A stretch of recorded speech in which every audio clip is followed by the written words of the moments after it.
সূরাতুল সাফফাতের ১৩৯ আয়াত থেকে ৪৬ আয়াত ৪৭ আয়াত পর্যন্ত তার ব্যাপারে আলোচনা। আরো অন্য জায়গায় এসেছে, তো সূরা ইউনূসেও আছে, সদে আছে, কয়েকটা সূরার মধ্যে তার ব্যাপারে আলোচনা এসেছে। এখানে সবচেয়ে বেশি আলোচনাটা একত্রে ৩৯ থেকে ৪৭ পর্যন্ত ৮টি আয়াত, ৮টি বা ৯টি এরকম আয়াতের মধ্যে তার বিষয়ে আলোচনা এসেছে।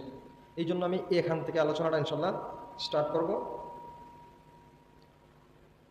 কোরআন থেকে প্রথমে আমি আয়াত তেলাওয়াত করেছি। আমরা আমাদের পরিচিত একটি আয়াত পড়ছি, লা ইলাহা ইল্লা আনতা সুবহানাকা ইন্নী কুনতু মিনাজ জালিমিন। এই আয়াতটাকে আমরা কি বলি? দোয়ায়ে ইউনূস। কি বলি? দোয়ায়ে ইউনূস। এই দোয়ায়ে ইউনূস বলার কারণ হলো, ইউনূস আলাইহিস সালাম যখন বিপদে পড়েছিলেন, টেনশনে পড়েছিলেন, তখন দোয়া পড়েছিলেন, বলেছিলেন লা ইলাহা ইল্লা আনতা। আল্লাহ তাআলা প্রথমে যে আয়াতটার প্রথম অংশ, এটা না, আয়াতের মাঝখান থেকে লা ইলাহা ইল্লা আনতা, প্রথম অংশটা হইল ওয়াজান্নুন শব্দটার, আয়াতের প্রথম অংশটা ওয়াজান্নুন। ওয়াজান্নুন অর্থ কি জানেন না আপনারা? ওয়া মানে এবং, জান্নুন মানে মাসওয়ালা। কি মাসওয়ালা? বলছে কে? আল্লাহ। আমরা অনেকের বাদামওয়ালা, ভোটওয়ালা, রিক্সাওয়ালা এভাবে বলি না, ওয়ালা।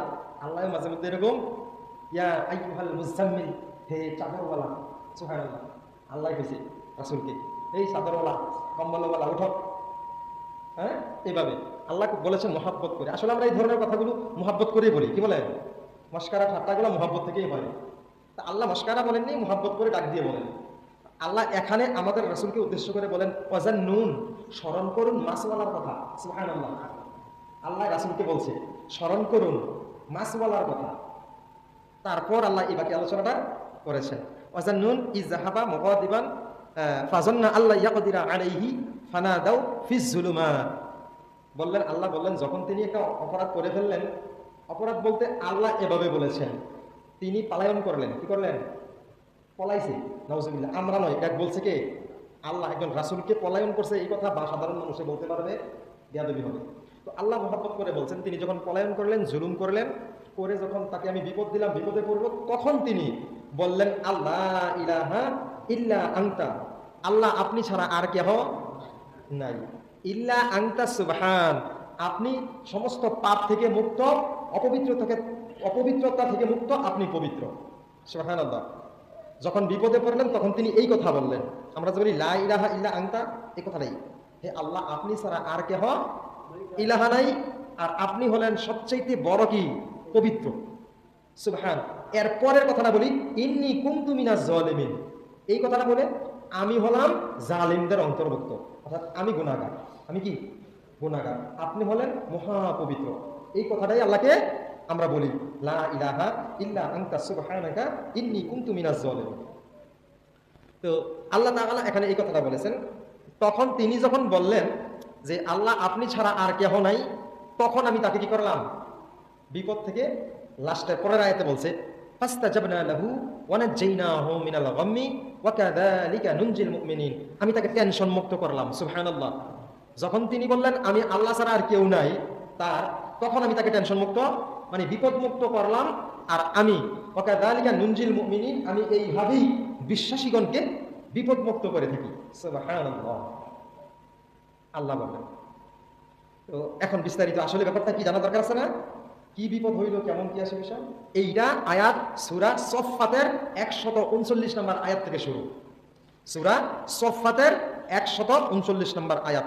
আল্লাহ তাবারাকা ওয়া তাআলা এই কথাটা কোরআনে জানিয়ে দিয়েছেন, বলেছেন ওয়া ইন্না ইউনূসা লামিনাল মুরসালিন। ইউনূস আলাইহিস সালামকে আল্লাহ তাআলা একটা গোত্রের, একটা জাতির রিসালাত দিলেন। এই জাতিটা কোথায়? ইরাকের মসুল শহর আছে না নাই? হ্যাঁ, যারা ইরাকে জানাশোনা আছে তারা বুঝবেন।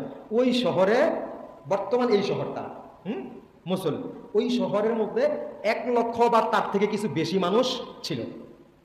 পুরা দেশের জন্য না, পুরা দেশের জন্য না, এটা উল্লেখ করে সংখ্যা দিয়ে দিছে আল্লাহ। আল্লাহ কি করছে? সংখ্যা দিয়ে দিছে, বলছে তাকে আমি ১ লক্ষাধিক মানুষের নবী করে পাঠাইছি। সুবহানাল্লাহ। আল্লাহ বলছে কত দূর। আর যখন ইউনূস আলাইহিস সালাম আসছে, তখন ১ লক্ষ মানুষ কিন্তু সাধারণ নয়, আমাদের ২০ কোটিরও বেশি। তখন তো মানুষ জনসংখ্যা কম, বুঝলেন? পুরা এলাকায় দুই একটা বাড়ি, এরকম পাতলা পাতলা মানুষ ছিল। আর এখন তো আমাদের এক এলাকার মধ্যে হাজার হাজার লক্ষ লক্ষ মানুষ থাকে। তো তৎকালীন যখন ইউনুস আলাইহিস সালামকে আল্লাহ পাঠাইলেন মুসুল শহরে, ইরাকের, ওখানে পাঠাইয়া বললেন যে তোমাদের এই যে এই গোত্রের কাছে তুমি আমি আল্লাহর দাওয়াত পৌঁছাও, কালিমা পৌঁছাও। সুবহানাল্লাহ। তখন এই এদের কাছে ইউনুস আলাইহিস সালাম আসলেন। আয়েশা বললেন বিসমিল্লাহির রহমানির রহিম।